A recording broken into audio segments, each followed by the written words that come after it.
آپ دیکھ رہے ہیں ANC TV۔ پاکستان اور ایران۔ حال ہی میں ایران کے صدر ابراہیم رئیسی نے پاکستان میں وزٹ کیا ہے اور پاکستان کے پرائم منسٹر اور صدر سے ملاقاتیں کی ہیں۔ دنیا کی تمام تر نظریں اس ملاقات کے اوپر، خاص طور پر اسرائیل اور امریکہ کا، اور ان کے ساتھ ساتھ انڈیا کا، کہ پاکستان اور ایران کے کیا معاہدے طے پائیں گے اور یہ آپس میں کیا کریں گے۔ اسرائیل کا امریکہ کے اوپر یہ دباؤ ہے کہ آپ پاکستان کے اوپر پابندیاں لگائیں۔ اب پاکستان اس بات کو کیسے پروف کرے گا دنیا کے سامنے کہ میرا ایران کے ساتھ کوئی اور تعلقات نہیں ہے سوائے ٹریڈ کرنے کے، سوائے تجارت؟ یہ تمام تفصیلات آگے چل کے اس ویڈیو میں۔ ہاں جی بالکل، ابراہیم رئیسی پاکستان آیا ہے اور انہوں نے پرائم منسٹر، صدر، CM پنجاب اور CM سندھ سے بھی ملاقاتیں کی۔ ایران اور پاکستان کے اس معاہدے پر کم و بیش 8 معاہدوں پر بات ہوا ہے اور سائن ہوئے ہیں، لیکن یہ بات اسرائیل اور امریکہ اور ان کے ساتھ انڈیا کو تکلیف دے رہی ہے کہ یہ انہوں نے آپس میں کیوں معاہدے کیے ہیں اور یہ آپس میں کیوں ٹریڈ کر رہے ہیں۔ انڈائریکٹلی امریکہ نے کل یہ بیان جاری کیا ہے کہ آپ لوگوں نے معاہدے کرنے ہیں، آپ لوگ کر لو ایران کے ساتھ، لیکن ہم ان کے اوپر پابندیاں لگائیں گے۔ انڈائریکٹلی پاکستان کا نام لیا جا رہا تھا اس کے اوپر کہ آپ لوگ جو ایران کے ساتھ معاہدے کرنا چاہتے ہو آپ لوگ کرو، لیکن ہم آپ لوگوں کے اوپر پابندیاں لگا لیں گے۔ اور پھر انہوں نے یہ بھی بیان دیا ہے کہ امریکہ دنیا کی سب سے بڑی ٹریڈ منڈی ہے پاکستان کے اندر۔ اصل میں امریکہ کا کہنا یہ تھا کہ آپ لوگ معاہدے تو کر لو گے، لیکن آپ لوگ IMF سے جو قرضہ لوگے وہ تو ہمارے ہاتھ میں، آپ لوگوں کی جو ٹریڈ چیزیں ہیں وہ تو ہمارے ہاتھ میں، ہم ان کے اوپر پابندیاں لگا لیں گے، آپ لوگ بھوکے مر جاؤ گے۔ ایران کی صدر کے وزٹ سے 2 دن پہلے امریکہ نے چائنا اور بیلاروس کی 3 کمپنیوں کے اوپر بین لگانے کے لیے اندیا دیا ہے جو پاکستان میں کام کرتے ہیں، کہ ان کے اوپر ہم بین لگا دیں گے۔ وہ تینوں کمپنیاں جو ہے وہ بیلسٹک میزائلز اور ہتھیار بناتی ہیں۔ اب وہ کمپنیاں کہہ رہی ہیں کہ ہمارا پیسہ پھنسا ہوا ہے، ہمارے ایسٹ پھنسے ہوئے ہیں پاکستان کے اوپر اور دیگر جگہوں کے اوپر، ہم یہ کیسے کر سکتے ہیں، ہم پیچھے ہٹ جائیں۔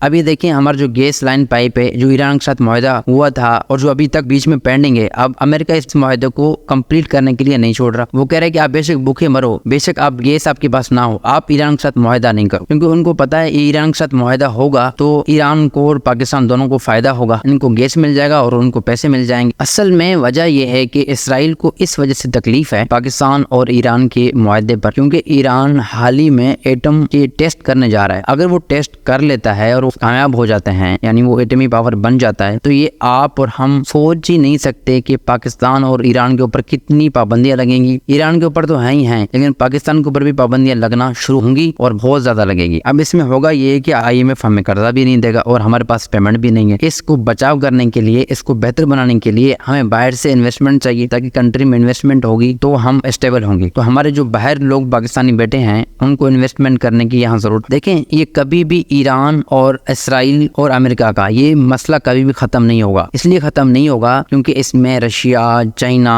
نارتھ کوریا، بہت سارے کنٹریز انوالو ہے۔ اب اس میں جو پاکستان ہے، ہم نے اپنی بچاؤ رکھنی ہے، رکھ رکھاؤ رکھنی ہے کہ ہم نے کیسے چلنا ہے، ہماری انویسٹمنٹ کہاں سے ہوگی، ہماری ٹریڈ کیسے ہوگی، ہماری اسٹریٹجی کیسے ہوگی اور ہمارے پلان کیسے ہوں گے، اور کس ملک کے ساتھ ہم نے چلنا ہے اور کس ملک کے ساتھ ہم نے نہیں چلنا۔ یہ تمام تر فیصلے ہم تب کر سکتے ہیں جب ہم اسٹیبل ہوں گے، جب ہمارے پاس پیسہ اپنا ہوگا، جب ہماری کمپنیاں، ہمارا ملک اسٹیبل ہوگا، تب ہم تمام فیصلے آزادانہ لے سکتے ہیں۔ ابھی ہم آزادانہ فیصلے اس لیے نہیں لے سکتے، ہمارے پاس پیسہ نہیں ہے، ہم IMF سے قرض لیتے ہیں، ہم IMF کے محتاج ہیں۔ ابھی دیکھیں اگر ہم ایران سے گیس پائپ لائن معاہدہ کمپلیٹ کر لیتے ہیں، بات کر لیتے ہیں، گیس منگا لیتے ہیں، کیا ہمیں IMF قرضہ دے گا؟ اور دے گا تو کس شرائط پہ دے گا؟ اب پاکستان کو یہ اسٹریٹجی سوچنی پڑے گی کہ دنیا کس طرف جا رہی ہے اور ہم کس کے ساتھ کھڑے ہوں گے اور کس طرح کھڑے ہوں گے، اور ہمیں کیسے معاہدے کرنے پڑیں گے ایران کے ساتھ، یا انڈیا کے ساتھ ہمارے تعلقات کیسے ہوں گے، یا امریکہ کے ساتھ کیسے ہوں گے، ایون یورپ کنٹری کے ساتھ ہمیں کیسے ریلیشن رکھنے ہیں اپنے، اور مڈل ایسٹ کے کنٹریز کے ساتھ کیسے ریلیشن رکھنے اور کیسے ان کے ساتھ چلنا ہے، جیسے سعودی عرب ہے، قطر ہے، عمان ہے، بحرین ہے۔ تو یہ تمام تر اسٹریٹجی پاکستان کو بنانی پڑے گی، کیونکہ آگے چل کے ہمارے اوپر پابندیاں امریکہ لازمی لگائے گا۔ جیسے ہم ایران کے ساتھ معاہدے بڑھا رہے ہیں، ان کے ساتھ تجارت کریں گے تو ہمارے اوپر پابندیاں لگیں گی۔ پابندیاں ہمارے اوپر کوئی افیکٹ نہ کریں تو اس سے یہ ہوگا کرنا پڑے گا کہ ہمیں انویسٹمنٹ لانی پڑیں گی اور ہم نے دوسرے تمام کنٹریوں کے ساتھ ریلیشن اچھے کرنے پڑیں گے ہمیں۔